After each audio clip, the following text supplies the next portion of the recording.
for this week, which means we have the awesome opportunity to go within with the meditation experience, which is led by Pastor Yolanda. Yes, the meditation experience.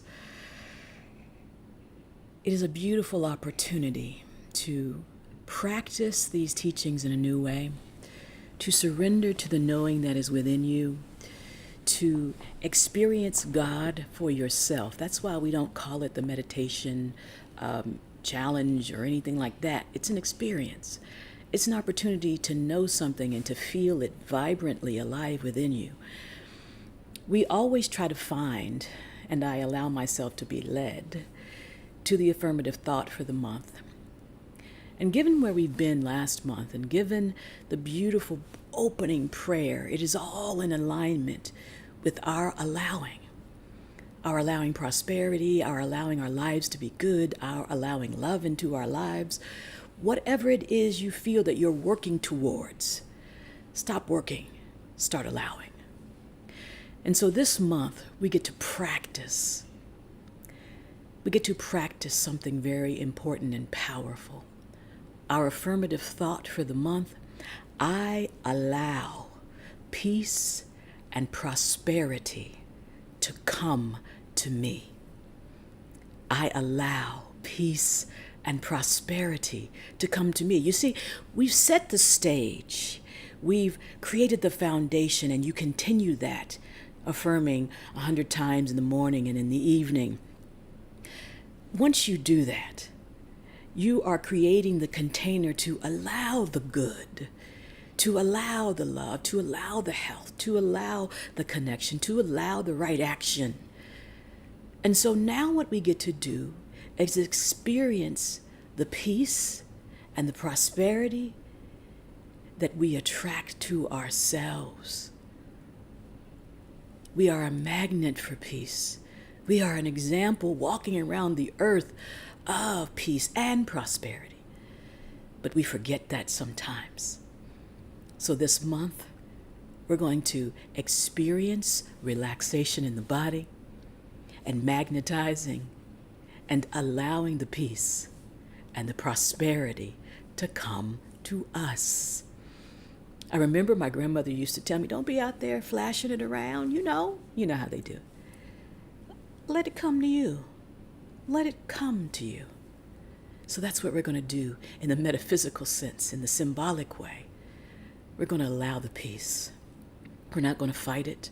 We're not going to fight for it. We're not going to worry that we're not worthy of it. We're going to allow the prosperity. We're not going to fight for it. We're not going to worry about it. We're going to allow it. I'm so grateful to have the opportunity to support you and to experience with you peace and prosperity. And it flows and it comes just as easy as the breath. So, let's go ahead and prepare for our meditation, for knowing that we are magnetizing peace and prosperity. And that when you are a magnet for something, it can't help but come to you. Knowing this, let's prepare.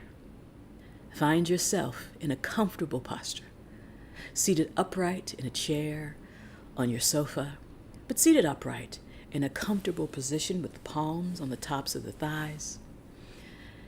And as we allow ourselves to become very present, look around the room and notice where you are. You are not in the past. You are not worried about the future. You are right here and now. That simple act of looking around, taking your focus off of where you've been or where you want to go, also supports us in allowing the peace and the prosperity right here and now. So, from this place of being present, from this place of being connected to your bodies, close your eyes and begin the relaxation. The simple act of closing the eyelids. It doesn't take a lot to signal the body we want a new experience. We can rely on the breath to bring it. We can rely on the relaxation of the body to signal it. And we will do both now as we just notice the breath. Let's do that for a few rounds, shall we? Notice the breath.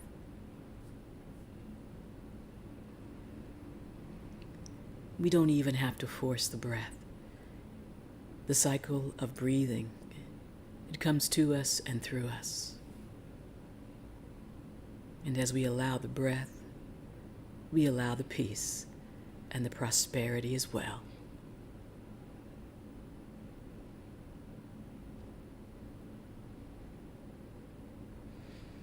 Now, whether the breath appears to be deep or shallow, we make no judgment of how the breath is flowing, and we make no judgment of how peace and prosperity are coming.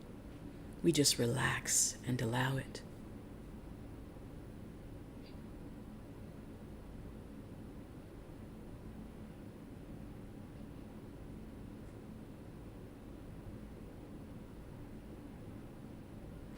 Beautiful, everyone. Now, we do have the power to think and create. We even have the power to control the movement and the flow of our breath.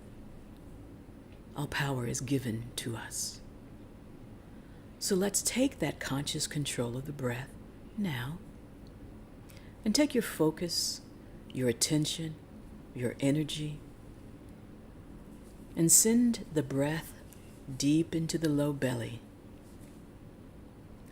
We are moving the breath from its sometimes stressful state of being high in the chest. We're dropping the breath deep into the belly now. And as a community, we will breathe together, increasing the power of the breath. Together, inhale for a count of 4. Expand the low belly.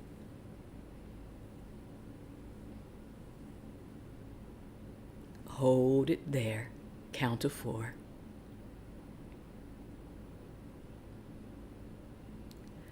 And open the mouth, relax the jaw, release the breath with sound.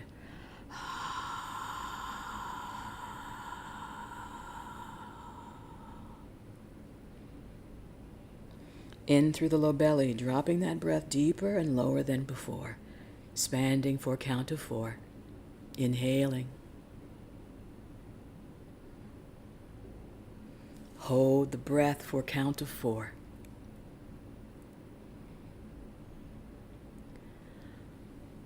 And now open the mouth, relax the jaw, and release the sound, whatever that sound might be.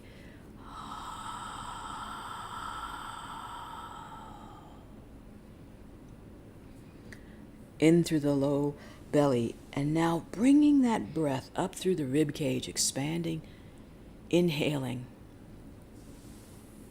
and now holding.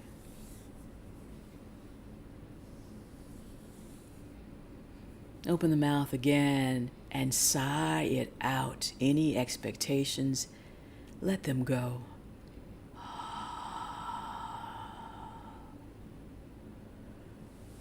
In through the low belly, up through the rib cage again, expanding the sides, the front, the back of the body. Hold it there. And sigh it out.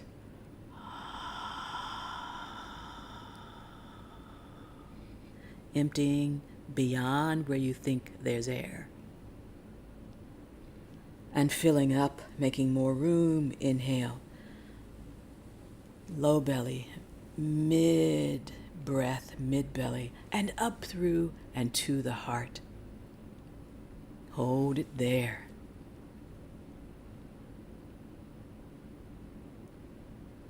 And now sigh it out.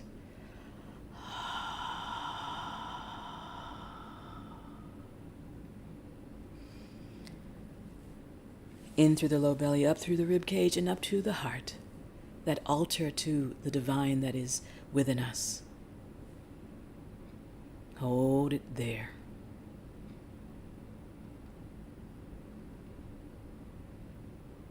And relax whatever has been holding you this week in worry, in doubt, in fear. Hearing it released and sent out.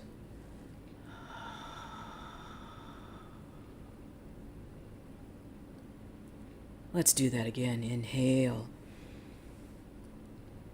Practicing making room, allowing, opening, and holding.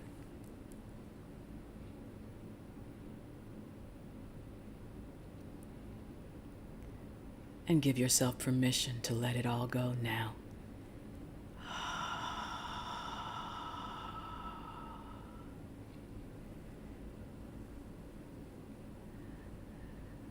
Let's practice a few rounds of this elongated breath, of this deep breath, of this connected breath. Breathing all the way in and up. And when you reach the top, close the lips this time. When you're ready, no rush. Exhale through the nostrils.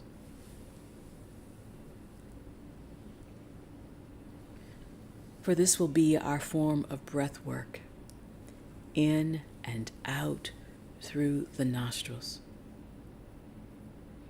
signaling the body to relax even more, filling ourselves with the knowledge that peace and prosperity can come to us, and releasing any resistance to receiving it. In and out through the nostrils. Let's practice for a few rounds.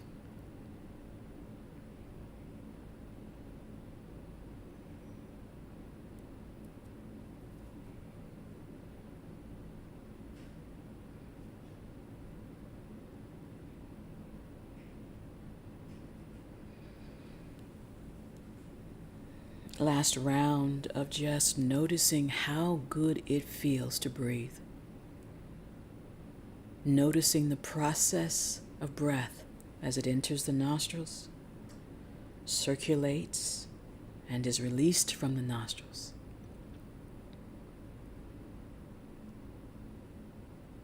And now let's take this sensation of relaxation into our bodies. We may have been gripping and holding and bracing against and in fear or doubt.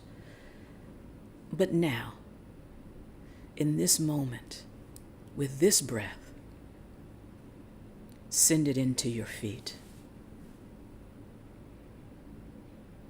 Allow the compassionate breath, the easy breath. Notice the feet. Relax the feet.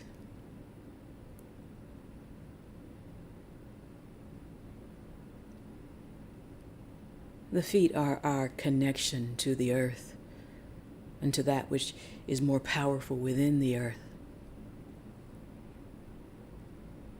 As we relax the feet, we feel something. Not a gripping, not a holding, but a connection. As the energy flows up through the soles of the feet, now across the ankles. Give the ankles permission to feel this energy. Relax the ankles.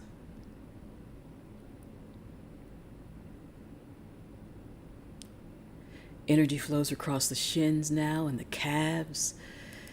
We want them to feel the power and experience the peace. Relax the shins and the calves. Energy flows across the knees. We bend. We allow more flexibility in our experience of allowing peace and prosperity to come to us. Relax the knees.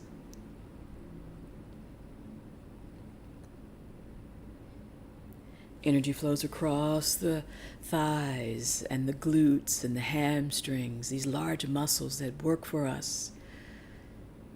Now we allow them to experience with us peace and prosperity. Relax the thighs, the glutes, and the hamstrings.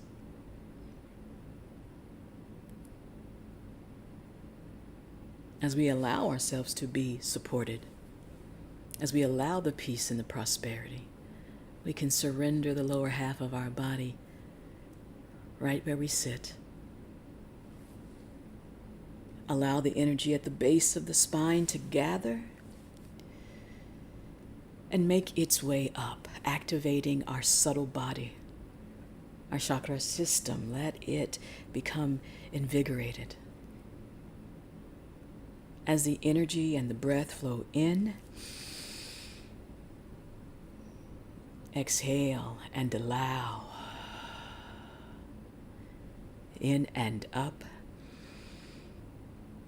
Exhale and allow.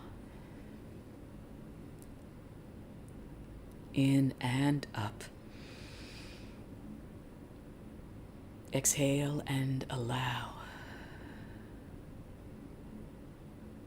We breathe in peace and prosperity.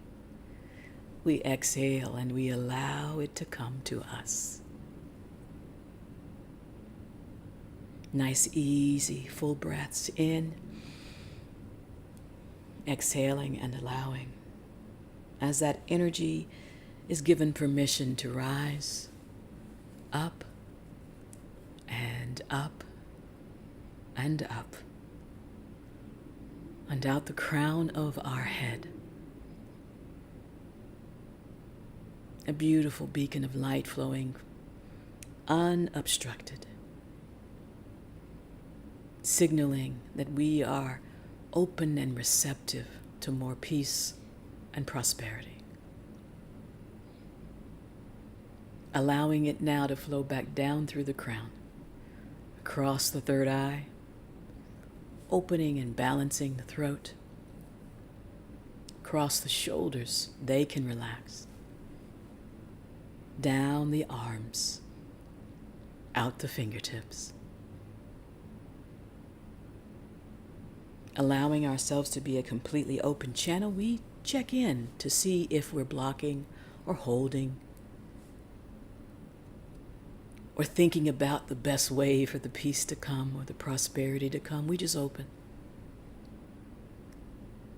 As you scan your body and notice if there's any tension, release it. And make the choice to turn the palms up or down to ground. I allow peace and prosperity to come to me. I've asked, and now I can allow. As we prepare for our silent time, if the mind wanders, it is perfectly okay. It is just doing what the mind is supposed to do. When we become aware, just lovingly, gently bring it back to our affirmative thought. I allow peace and prosperity to come to me. And with this gentle refocusing of our attention and intention, we breathe and give the body another opportunity to experience the benefits of allowing.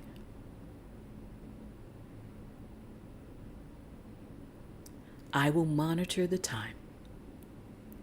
You just continue to allow peace and prosperity to come to you now.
With our eyes still closed,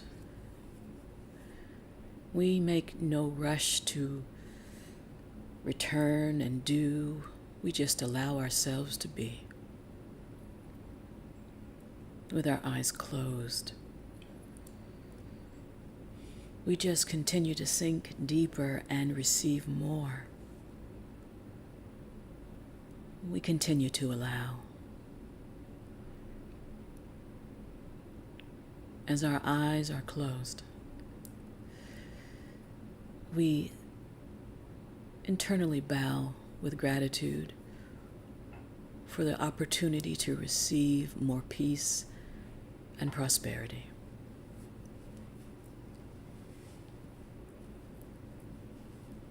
Let's slowly signal our return,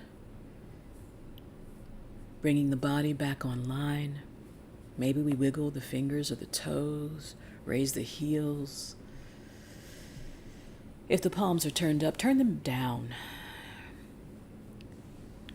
If the palms are already down, just notice and make contact with the thighs.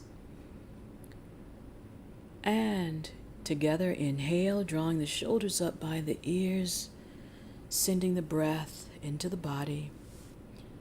Exhale as we release the shoulders back and down. Inhale, shoulders draw up by the ears. Exhale, nice and easy as the shoulders release back and down. And again, inhale up. Exhale, releasing the shoulders back and down.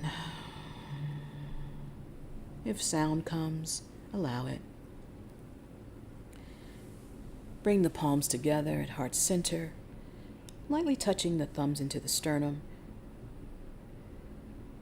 Bowing the chin towards the fingertips. Pausing to notice the sensation of energy flowing across the spine, base of the neck, down the spine. Slowly allow the eyelids to gently open. No strain on the experience or the eyes. Inhale, raise the chin, raise the gaze. Settle, exhale. Namaste.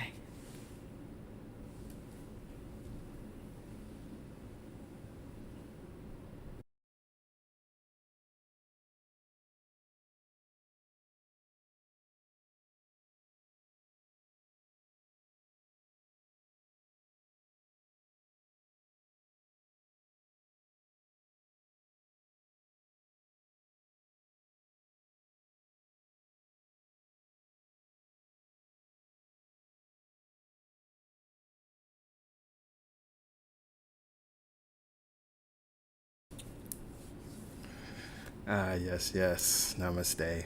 Thank you, Piwa. You're welcome. Well, as I shared earlier, this is the first Sunday of our True Sunday Masterclass, Get What You Want, using the power of your mind to shape your life. And we're going to be studying the text, The Mental Equivalent, written by Emmett Fox. So again, we encourage you to get the text. You can get the digital version, you can get the print version, you can get the audio version. Now, as we are doing the masterclass, and many of you are familiar with this, but for those who are not, our format is a little different. So we will not be hearing from Soul 21 today. I encourage you to go to YouTube. There's a whole playlist of songs, or you can go to previous streams to listen to the music in that stream. But we're pausing the music so that we can get into class mode. So we're in class now, y'all. As you also see here on your screen, if you have any questions as you're reading the text, you can send those questions to truthsunday@celebrationsc.org.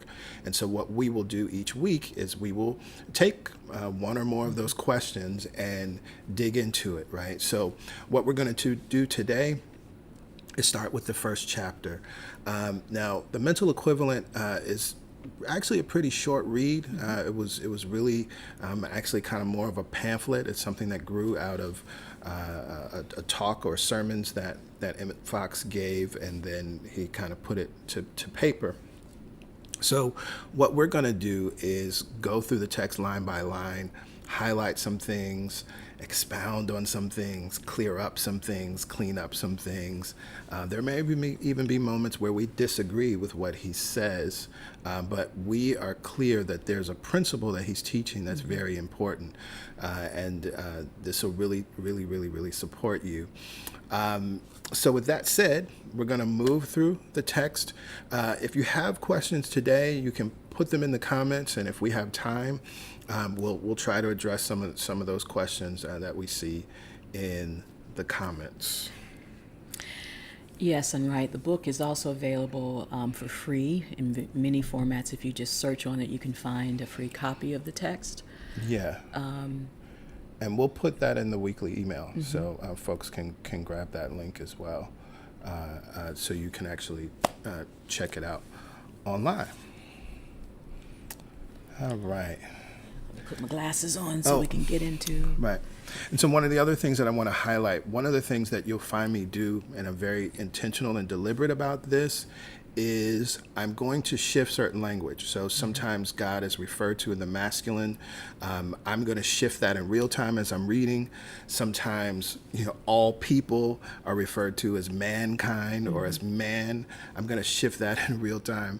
There's something that even in one of these first few paragraphs, I'm going to shift something that he says about Jesus. So just note that, and it's something that actually for your hearing, I trust that it's healing.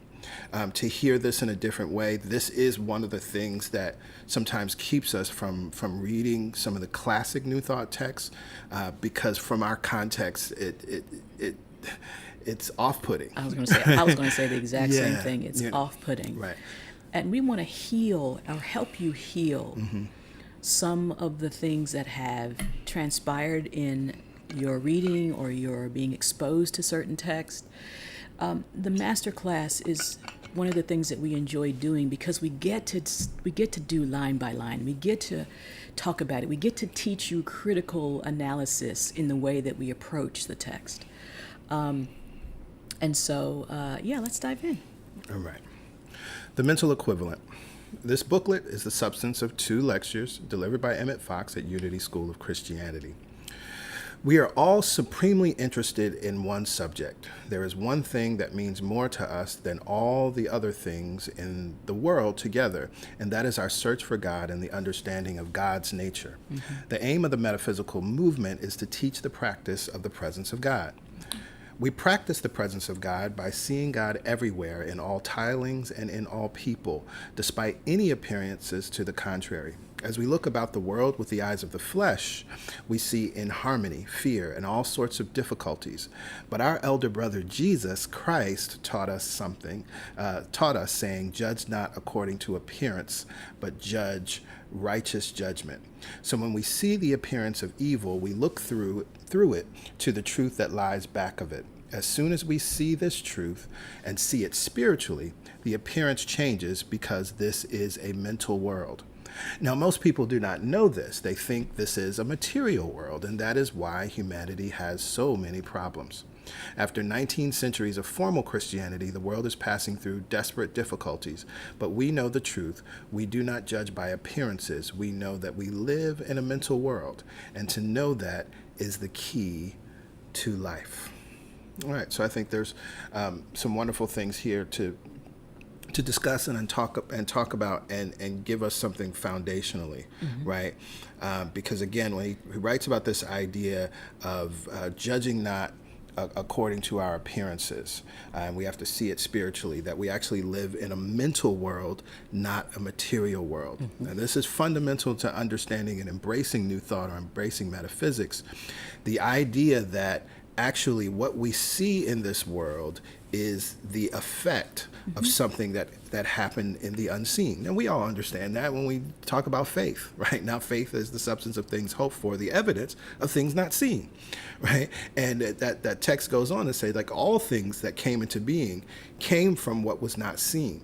So this is a fundamental spiritual truth. But again, in New Thought, it's important that we understand that we live in a mental world. right? And we experience a material world, right?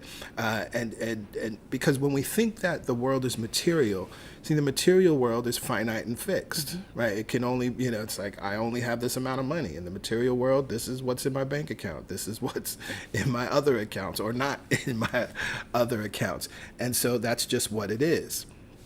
But there's a recognition that if we actually live in a mental world, then the truth is I can shift, change, transform, impact what's happening in my material world based on what I'm thinking or based on what I know to be true, even knowing that this material world experience can be temporary, right? And this too shall pass, right? So we know that we live in a mental world, and to know that is the key to life. Absolutely. And the idea that we live in a mental world is simply a reflection of how divine mind works, right? We get to use the same skills, the same abilities that mind used to create, and it's extending itself as us. We get to have that same power to do so in our lives. We live in a mental world, and to know this is the key. Absolutely. Now, that's not to say that we live in our heads, right? It's to say that we understand how the principle works, and then we apply it in our lives. Right? There's a lot of people that walk around in their head all day thinking they can manipulate and control and and they haven't dropped it down to connect it to their deeper sense of self. They're just out here manipulating and trying to control with their mind. That's not what it's saying. Right. And so this is why it's important. Abraham Hicks, right, uses the term non-physical, right? You could even say a spiritual world, but sometimes that can get you tripped up because then you start thinking about religion and dogma and heaven versus hell, right? But it's a non-physical world, right? We actually live in the world of cause, right? That which is unseen, right, impacts what is seen. Right? And that's very important. It's the game changer, right? It's the beginning of the game changer, which is why he says it's the key to life. When you have that peace, that's what now puts you in the seat of power. All right. If a child could be taught only one thing, it should be taught that this is a mental world. I would let all other things go and teach them that. Right? And I agree, actually. Whatever enters into your life is but the material expression of some belief in your own mind. Okay, and this is where we got it. Right. So I have a note here. I don't think you can't see the full note, so I'll just read it. But I want to add first that it's a belief that you are most often not conscious of or aware of, nor are you even aware of the origin of it. Yes. Right? So that's very important, right? While this may be a truth statement, it needs to be clarified. Whatever enters your life is but the material expression of some belief in your own mind.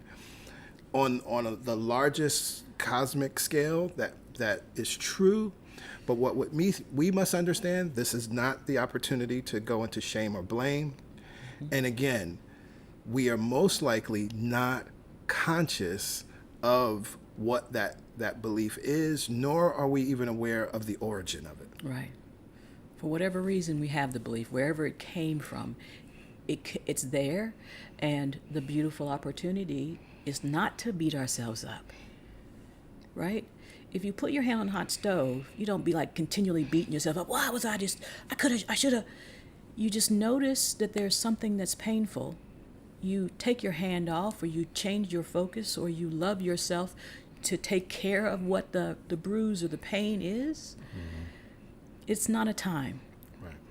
And many times in New Thought, people misunderstand and misapply this teaching, and it causes harm. It causes harm to themselves. It causes harm to the people that they say those things to. Once it becomes weaponized, it is harmful. Right. It is no longer empowering. It's disempowering. Right. And once shame or blame is in the conversation, love is not. Love could not be in the same atmosphere, environment, body, or situation if there is criticism, judgment, shame, guilt, doubt, right? They don't operate on the same frequency. And so one of the things that we find, and New Thought teachers of Emmett Fox's time and others, right? They write these statements that are very, very black and white, right? Mm-hmm. It's this or that. Mm-hmm. Now, one of the things that I think it's important to acknowledge is that it's easy for white men in the United States of America to write that way. Right? They actually are oblivious to the nuances, right? They're actually oblivious to all of the ways in which these words may or may not apply to different sorts of people and different sets of people. And so while, again, it's a truth statement, there's some things that need to be understood along with that statement and taken into consideration. Right. Mm-hmm. So even as we go on, right, he writes the kind of body you have, the kind of home you have, the kind of work you do, the kind of people you meet are all conditioned by and correspond to mental concepts you are holding. Now, one of the things to notice here is that he doesn't qualify good or bad. So again, we have to understand even how an unloving thought could show up. The kind of body you have, no matter what your body may look like or be doing at the time, right? You can absolutely love and desire your body, and absolute truth. That is a result of some belief that you hold, right? You actually don't see anything wrong. But what we can tend to do, it's like if we say the kind of body you have or the kind of home you have, assume that he's speaking about the negative, right? Mm-hmm. Or take that in as the home, I don't have the home I really want, right? Or my home is too small or whatever, right? The kind of work I do, I don't have the career I want, right?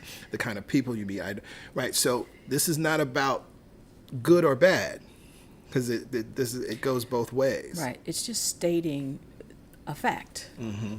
There's no judgment in it, or there shouldn't be.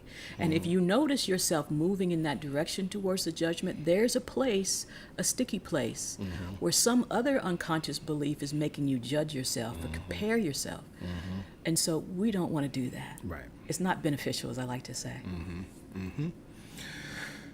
So it's conditioned by and correspond to the mental concepts you are holding. The Bible teaches that from beginning to end, I would say. An interpretation of the Bible teaches that from beginning to end. I am putting it in the language of metaphysics. The Bible gives it in the language of religion, but it is the same truth. About 20 years ago, I coined the phrase mental equivalent. And now I want to say that for anything that you want in your life, a healthy body, a satisfactory vocation, friends, opportunities, and above all, the understanding of God, you must furnish a mental equivalent. Supply yourself with a mental equivalent and the thing must come to you. Without a mental equivalent, it cannot come. Now, as to the things in your life that you would like to be rid of, everyone has such things in their life. Perhaps bodily difficulties or faults of character are the most important. We all have habits of thought and action. We all have business, family, and personal conditions we would like to be rid of. If we rid our minds of the mental equivalent of them, they must go. So here's the good news, right? And this is the good news of the text and what we're studying, right? The meat. Anything that you want in your life, be it a healthy body, a satisfactory career, friends, opportunities, above all, the understanding of God, you must furnish a mental equivalent. So let's go back. We said we live in a mental world, not a material world. And so what Emmett Fox is inviting us to entertain is the idea that we must first hold that thing and create it as a non-physical thing in our mind in order to then experience it in the material world, because that's how it works. Right? Anything in the material world has a corresponding mental equivalent. Anything. Now, we may or may not be aware of it, right? And we may or may not even be the ones that placed it in our minds or in the minds of humanity, right? But it does have a mental equivalent. And so this is then, based on this principle, it's like, oh, I can use this to my advantage. The thing that I want, I can furnish a mental equivalent. And the thing that I want to get rid of, I can remove the mental equivalent, and it must flee. Absolutely. And I love the idea of create. It's not, it's not work hard, it's not grind, it's not struggle to get. It's create an image in your mind. You can imagine anything. If I said right now, imagine yourself on a beach, you could easily formulate a picture in your mind. That's creating, and it's happening in your mind, right? My mental picture of a beach is different than your picture of a beach, but we each have the ability to create it in our mind. Yep. Again, remembering that there's already things that have been created in our mind, either we placed there or someone else placed there, that this understanding helps us to make sense of, make peace with, give compassion to the things that are showing up in our lives. It also enables us to realize we can stop judging ourselves for what's there and get about the beautiful, easy process of creating something else. Yep. Right? We're not trying to make this hard, everybody. We're not trying to come up with a list of to-dos. We've been endowed with creativity. And to use that in this way is what we want to support you in doing. Yeah. So we move on. Everything that you see or feel on the material plane, whether it is your body, your home, your business, or your city, is but the expression of the concrete of a mental equivalent held by you. Everything in your city is the embodiment of mental equivalents held by the citizens. Everything in your country is the embodiment of mental equivalents held by the people of the country. And the state of the world embodies the mental equivalent of the, he's saying at this time, at the writing of this text, 2,000 million people who make up the world. Of course, it's billions of people now. Now, I spoke to this in last month's sermon series, but I think this is wonderful, even in the context of here in the United States, as we're still reeling, pissed off, disappointed, upset, and so many other things related to this current Supreme Court and the rulings that have come forward. Metaphysically, we understand something, right? That actually the consciousness of the United States of America has not changed, right? This is why Martin Luther King was preaching to America, repent, in the sense, the consciousness, change your mind. Change right? your mind. Right? America, United States of America must become something different in its consciousness, right? And it's interesting because it reflects how we see humans do, right? America has some good things on paper, right? It says we hold these truths to be self-evident that all people are created, right, endowed by the Creator with certain unalienable rights, that being the life, liberty, and the pursuit of happiness, right?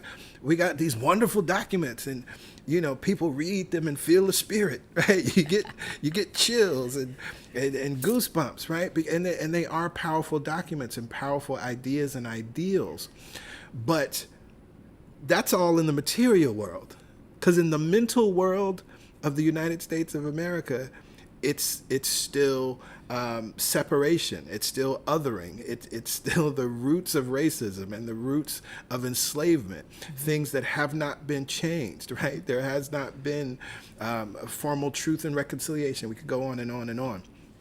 But I love that he points this out here, because this is also where sometimes folks get tripped up, because you hear about the idea of the mental equivalent and you're only thinking about the individual, but it's happening on multiple planes, right? It's happening on multiple planes.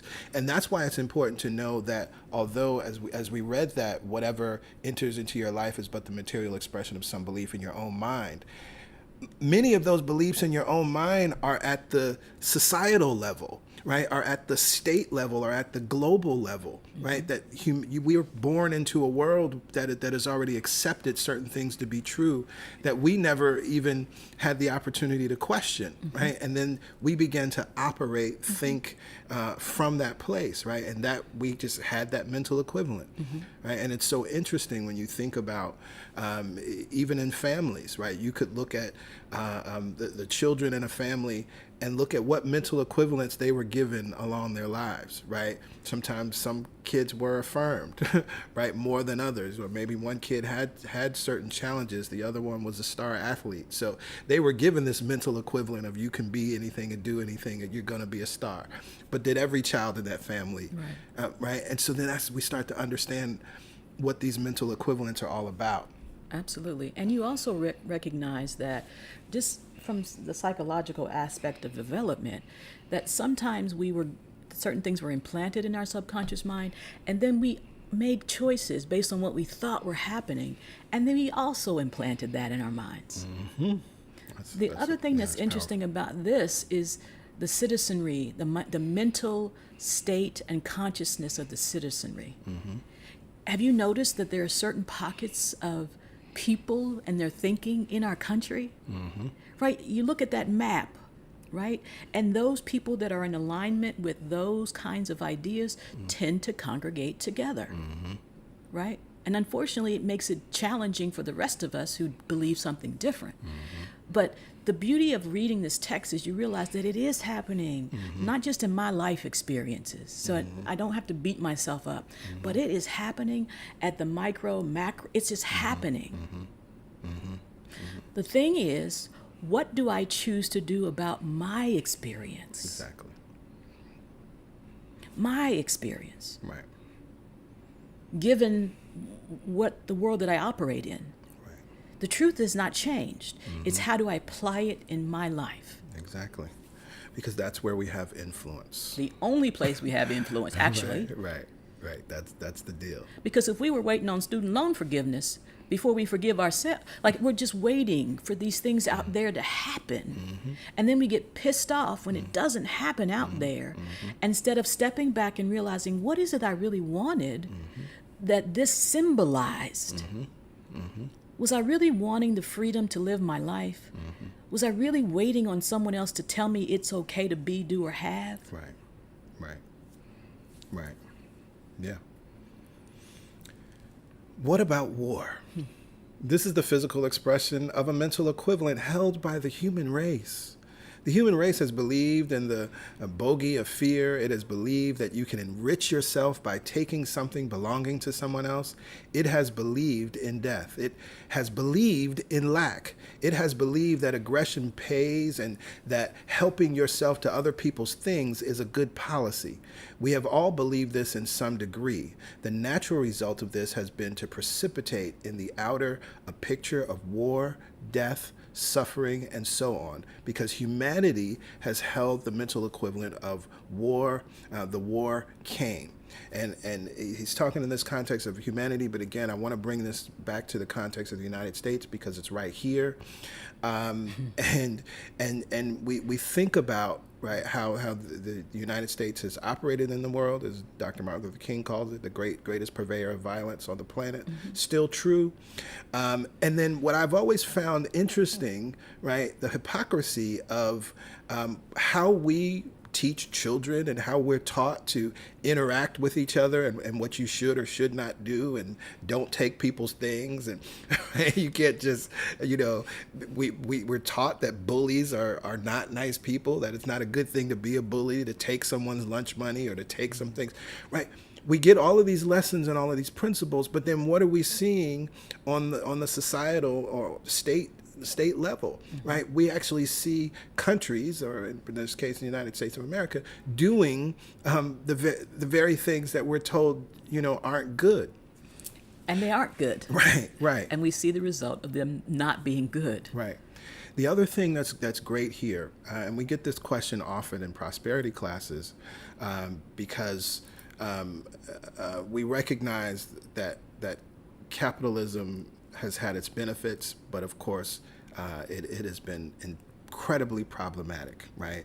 And so many people are wrestling with how to justify living in this capitalistic system and then affirming I am prosperous or wanting to be prosperous and not wanting to be part of the problem.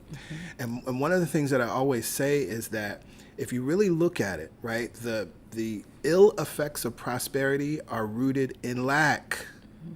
Right. Has nothing to do with prosperity. It's the opposite. Right. It's rooted in lack. And he writes it here so clear. It has believed in lack. It has believed that aggression pays and that helping yourself to other people's things is a good policy. Right. That they wouldn't come to you, that you weren't enabled or entitled to receive those things. You just got to take somebody else's. Right. Sweatshops are a result of a belief in lack. right? There is actually a prosperity idea that says that we can pay folks an awesome wage so that they can live and thrive and give them conditions to work in that allows them to thrive and enjoy where they are, and we as a company will still profit, right? Handsomely, right? That's a prosperity idea, right? But the lack idea is, oh, we gotta cut our margins. The cheapest right, way, the cheapest fastest way, possible, the quickest right. way, right? And then what are all of the results of that, right? We're dealing with that in terms of our planet. There's so many conversations and articles right now about fast fashion, right? And for many of us, we don't know this, but there are actually piles of clothes that have never used or sold that are just sent to other countries that are sitting in like these dumps and creating wastelands in other people's homes, right? And so we in this in the northern hemisphere and the so-called first world, have all this stuff and move on to the next trend or the fad or whatever. And we're not aware that this is actually affecting not only people's homes, but then adversely affecting the planet, right? Because that's what happens when you operate that way from the place of lack, right? It has all of these unintended consequences. It ripples and ripples and ripples out. Right. And if you also think about, if you do an assessment of how are you operating in lack in your own life, we have these larger ideas and we see it's expressed in the world, but lack causes us to do some things. Lack causes us to be in fear about some things. Lack causes us to go against our better knowing, right? Lack causes us to hustle because we're afraid we won't get, right? Lack causes us to think there's not a love for us, so we end up in relationships that are not beneficial to us, right? So it's not that I just attract the wrong man or woman. It's I don't believe I'm worthy of allowing that right person to come to me, right? And that there's more than enough of whatever it is so that I can receive what I want. Yep. And so these are the mental equivalents that are then creating the experience in our material world. Right. And so when we think about at the level of activism, one of the things that's necessary is to build a mental equivalent while we are also protesting, right? Build a mental equivalent while we are also doing all the other things that we do in the physical world, but now they're being informed and motivated by where the power really is, right? Today, the world is beginning to get the mental equivalent of peace. I guess that's true. He felt it was true at the time that he wrote it. And that is why peace will come. Right.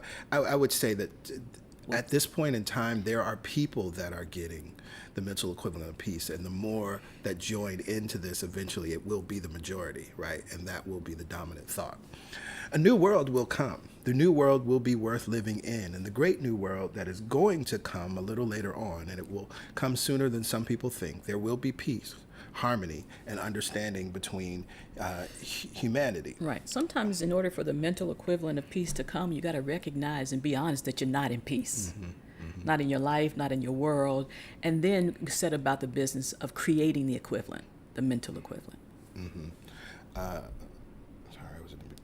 Between humanity and between nation and nation, but always the right thing, always the thing you see is the outer, in the outer is the precipitation on the physical plane of a mental equivalent held by one or more people, right? And I love that, right? One in consciousness, with one held in consciousness, right, with God itself is a complete majority. And so always, the thing you see in the outer, in the material, it comes on the physical plane, wonderful, but it was preceded by the mental equivalent that was held by somebody's, right? Now, of course, I borrowed this expression, mental equivalent, from physics and chemistry. We speak of the mechanical equivalent of heat, for example, and engineers constantly have to work out the equivalent of one kind of energy and another kind of energy. They have to discover how much electricity they will need to do certain mechanical work, such as driving a compressor. They have to find out how much coal will be needed to produce so much electricity and so on. In like manner, there is a mental equivalent of every object or occurrence on the physical plane. This is also then why we can move out of the fearful binary of the devil and the angels, right? Angel on one side, devil on the other, right?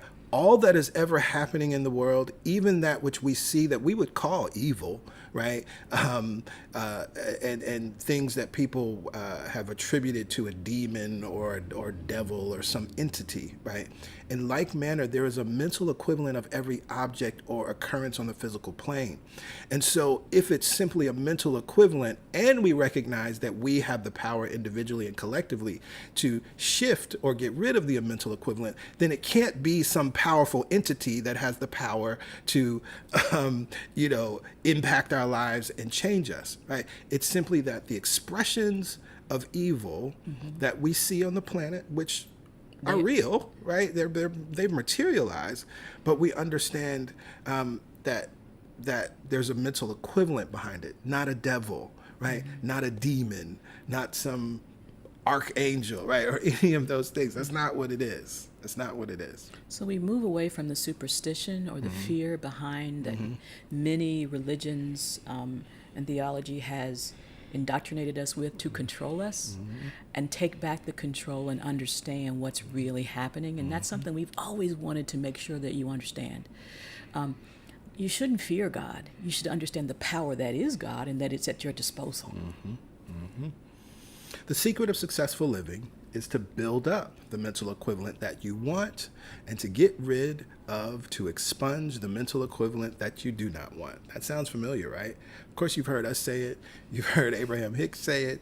You've read it in many other texts. Like this is the foundation. This is the fundamental, right?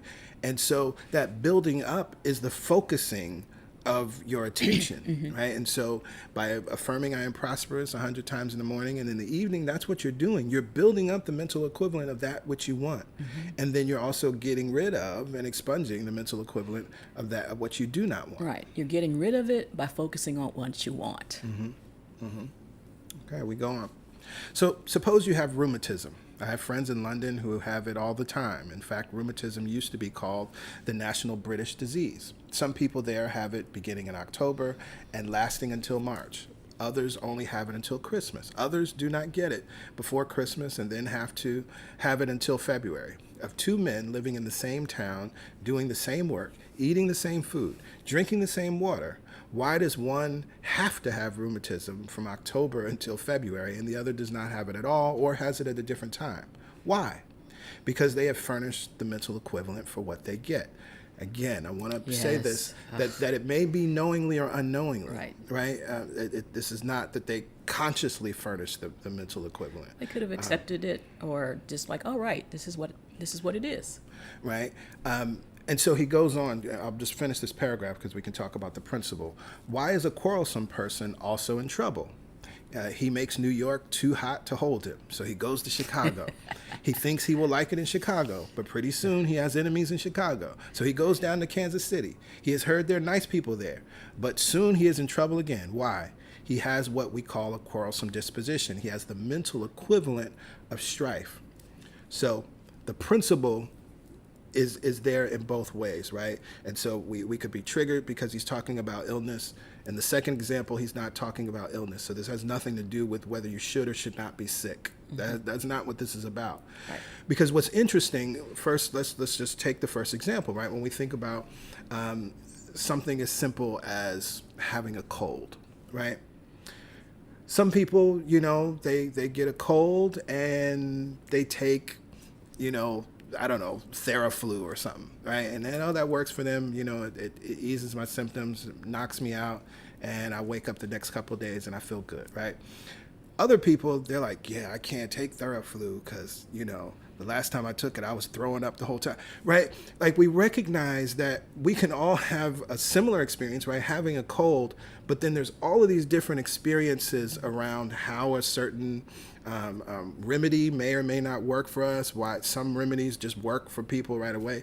There isn't one path that works the same for everyone. And so here when he's talking about rheumatism, again, the idea that they furnish the mental equivalent, not consciously, There could be, again, any infinite number of reasons, definitely a mental equivalent, but we may not be aware of what that is. And these gentlemen that he's referring to more likely are not consciously aware or consciously providing a mental equivalent. But what it does point to is there's something going on that would have two people, as he says, drinking the same water in the same town, eating the same food, and having a very different experience, right? What is that about, right? Because if we were living in a material world, then we should be able to plug in all the same material things and get the same result every time. But we don't, because we live in a mental world, right? And so then there is a mental equivalent. There's something in one person's consciousness versus another that is influenced and changed their outcome. Now, the second example I really love, right? Yeah, this is the Miami principle, right? You know, it's wherever you go, there you are. Is right, really what it is. Right. You know, people want to move to Atlanta. Right. Right. Thinking, you know, somehow life is going to be better there. Wherever you go, there you are. Right. If you don't change your mental equivalent, you're going to, by law, by principle, start to attract more things. In this case, quarrelsome situations and experiences. Right. And we also understand no one wants to be in pain. Not physical, not emotional. No one wants to be in pain. And so sometimes our first instinct is to, in this case, move to another place because we know something's not right. And instead of taking ownership and taking the power back, we make it about everything out there. And so we keep moving around the planet trying to find the best place to live or be happy. And what it's saying is, but you take you wherever you are. And so we understand no one wants to be in pain. Lord knows I know. No one wants to experience that feeling, right? And whatever else, you know, thoughts about yourself based on what pain you're in. We don't. We want the pain to stop. And so in this case, we move to another city. What he's saying also is that get in yourself, what is this pain really about? And then you then change that mental equivalent and you can live anywhere. Right? That's what he's talking about. So please, again, we're going to keep on pausing and reminding you to be loving and compassionate. If you find yourself in these words, please be loving and compassionate. Right. No one wants pain. Right. Right? Right. And that's why people do a lot of things to avoid pain. But if you notice that there's a pattern, find a loving way to clean it up. Right. Right. And one of the other things that's important when we talk about, you know, moving in this sense, and we say this often, if you're in an abusive situation, if you are in danger, if your life is being threatened, right, it's important that you remove yourself from the situation so that you have the space to build the mental equivalent. See, the difference is moving isn't changing the mental equivalent, and that's what people think they're doing when they leave. But of course, if you're in danger, if you're in an abusive situation, absolutely, you must remove yourself from that situation. Right. Full stop. And again, if you are in physical pain, then take the medication so that you're not, so that the pain is not really the focus, so that you're comfortable and relaxed, so that you can hear what it is that needs to be cleaned up and where you need to go and what right actions you need to take.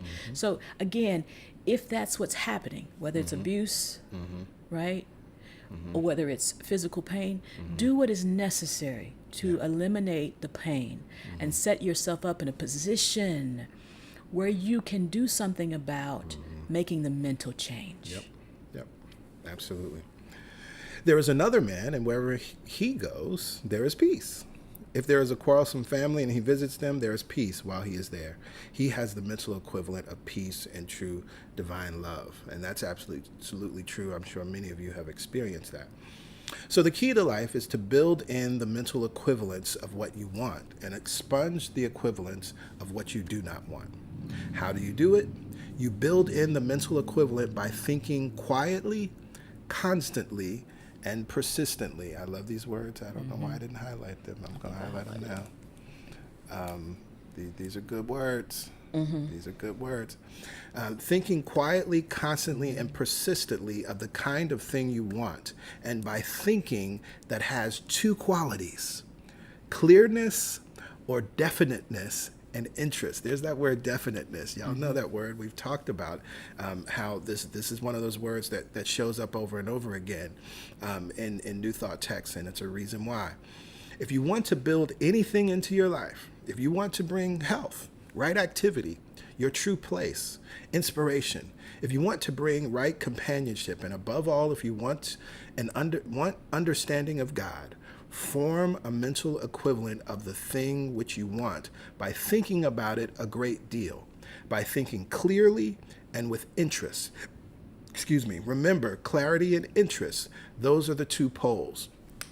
And I love this because this really started to remind me of Raymond Charles Barker and working with the law when he talks about how we need to think, that it needs to be disciplined, it needs to be orderly, and it needs to be constructive. He also talks about the idea of what I call building the mental battery. And in understanding that, we develop interested attention. Right? So when we're talking about the mental equivalent, it's not just simply, thinking about the thing that you want. Oh, wouldn't it be nice if so-and-so, right? Right. That's not it. Right. That might be a starting point. If, right. Mm-hmm. Clearness. So you got to actually know what you want. You can't be wishy-washy. Definiteness, right? And what's interesting, we think about what is affirmative prayer. It is a definite movement of mind and a definite direction to accomplish a definite end, right? So that's why affirmative prayer supports you in building a mental equivalent. So again, all I need is one prayer. I am prosperous is clear and definite, right? And so interest then, again, that interested attention is what's required. You then want to be curious about it. You want to investigate in a place from a place that's fun and loving and joyful and joyous and starts to excite you. And I would even say orgasmic in a sense, right? Because it's a bursting, right, and gives birth to something. Right? And so also hush your mouth principle by thinking quietly. You ain't got to tell everybody that mama, I'm building my mental equivalent. We out here. This is what I want. Yeah. This is what I'm going to do. No. Because actually, go ahead. No, go ahead. And usually when you're doing that, it's because you really don't believe that it's possible unconsciously for you to have it. And so you set about the business of getting others to confer with you, to validate your experience of what you want, and on and on and on it goes. You ain't got to do all that. Nope. Right? And I get it. The world is such that this material world is so instant and insta-focused that we think we got to be constantly putting it out there. And this is a quiet, internal, feminine principle. Yeah. Yep. Right? It's all happening within me. That's why, and it's not a frenetic thinking. It's not 1 minute you're thinking I can have it, and the next minute you're thinking I can't. Right? And so you're like, well, I've been thinking for 2 days that I want such and such, but have you really been thinking, clearly, definitely with interest? Or have you been thinking that sometime, and then the rest of the time you turn on the TV and you see what's not possible? Right? Or you compare yourself to someone else who appears to have the thing you want. Right? Abraham would call it wobble. Right. You're wobbling. Right? And again, we're bringing this to your attention not to beat you up. We're bringing this to your attention so that you realize, I have the power to change something. Yeah. Right? So if you now are aware, forgive yourself and set yourself free. And start crafting a clear, definite, interested thing or image of what you want. Quite often you'll hear us when we're in class or working with one-on-one, people will tell us their story, and it's important to tell the story. But they have so much passion around the story of what they don't want. But when you stop them and you say, well, what is it that you want? They have no answer. We've conditioned ourselves to believe and accept. Our body even responds to our passion in so many ways. What we don't want. And we keep it in place. And so what we're saying is you have the power to quietly, clearly, consistently, and passionately think about what you want. Absolutely. Absolutely. So, your assignment for this week is to read this chapter again at least 2 times. It's a very short read. Yeah. Right? Each time that you read it, you will find that there's more there. I read a stat recently that talked about millionaires who studied Think and Grow Rich read the text at least 20 times, right? It's just one of those things. You can't read something enough, right? Mm-hmm. And each time, you're actually a different person every time you read it, right? Right. And sometimes that first read is a triggering read, right? And Yeah. so you got to get it. You got to move through or that. you're pissed off at the Right. book or Yeah. yourself, Right. and that's not helping. Right. Seeing what's the name of the book is The Mental Equivalent by Emmett Fox. So read the text again. Read it at least 2 times this week. If there are any questions that come up, you can email truthsunday@celebrationsc.org, and we will incorporate that question, and then we're going to begin next week with the next chapter. But again, we'll incorporate any questions as they come forth. So in this moment, it is time for giving. You've seen the information throughout the stream. You know that it's very easy to give to CSC. And what's most important is that you give what feels good, that you have that dollar amount that I call your joy number, because actually it's what's behind your giving that impacts the law of circulation, that as you give, you receive, and as you receive, you give. As you breathe out, you breathe in, right? And so giving with joy, giving from a place of knowing that there is more than enough, giving from a place of knowing that God is your supply, right? Not your career, not your job, your business, your multiple streams of income. God itself is your supply that is showing up and in the material world, right? Showing up in the material world as those streams of income. And so when you give from that place, then you can affirm with confidence, as we affirm each and every week, all the money that I use returns to me multiplied. In a never-ending cycle. Of increase. And enjoyment. To that we say amen. Amen. Ashe. And so it is. And so it is. I'm seeing the question again. The name of the book is The Mental Equivalent by Emmett Fox. Of course, you can also feel free to rewind this stream and watch it back at any time, because we share the name of the text in the news and updates, as well as throughout the text as we continue to walk through it. So this has been an awesome start to this masterclass. I'm looking forward to continuing. Again, as a reminder, if you have questions as you read through the first chapter, you can email your questions to truthsunday@celebrationsc.org. Yeah. And we will be looking at those questions and incorporate those questions. Please be gentle with what you discover, right? We want you to lovingly and easily try to incorporate this principle into your lives. There are a lot of things at work and have been at work in your consciousness and your subconscious mind. That doesn't necessarily mean it's going to go away in a day, right? So be gentle with yourself and know that whatever thoughts that are there can be replaced with thoughts that are more supportive, more loving, and more beneficial. Absolutely. And so we trust that you will enjoy the remainder of your Sunday in whatever way you choose to. We send you love always, and we know that you will have an even better week, continuing to thrive and live an empowered life. We look forward to connecting on Wednesday for the Momentum Prayer Call. And if we do not connect on Wednesday, then we will be together again next Sunday for the Masterclass as we continue studying this text and healing some things. And focusing in on what you want. Yes. What is it you want? Prospering all the way through. All right. Bye for now. Love you all. Bye for now.